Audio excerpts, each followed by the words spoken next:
Oh, ini emang nggak fungsi ya. Tapi ini siapapun nggak akses ke sini.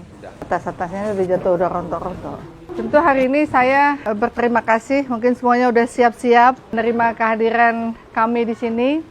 Dan semua sudah tahu bahwasannya tempat ini akan kita relokasi. Kita bongkar karena memang hasil kajian yang dilakukan secara teknis, gedung ini memang sudah tidak layak.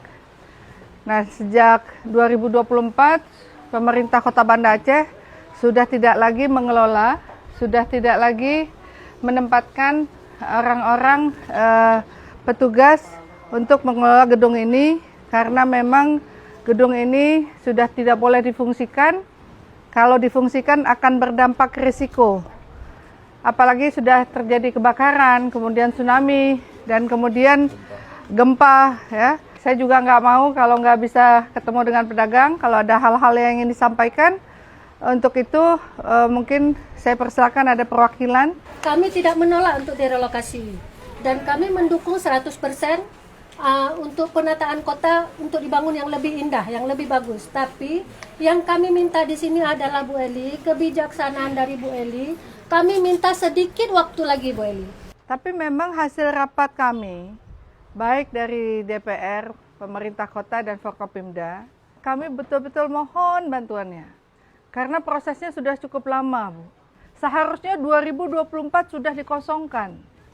Tapi kemudian pedagang kan terus minta waktu.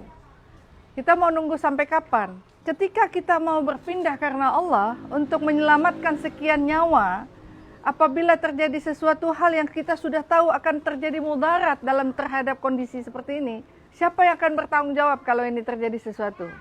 Runtuh satu-satu lewat orang kagena ulegap. Gak masalah. Lokasi tempat ini mau dibuat lokasi apa ya? Dan kalau suatu hari bangunannya udah jadi, apakah pedagang-pedagang lama ini bisa mendaftar ulang untuk berjualan di sini kembali? Pastilah pedagang itu akan kita prioritaskan. Kan semuanya itu udah ada data semuanya. Oh, pedagang yang sudah ada secara existing hari ini kan tercatat ya Pak Dedi.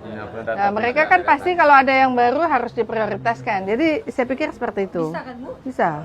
Membantu agar semua para pedagang ini bisa mengakses WiFi. Harapannya nanti juga pedagang bisa berjual secara online.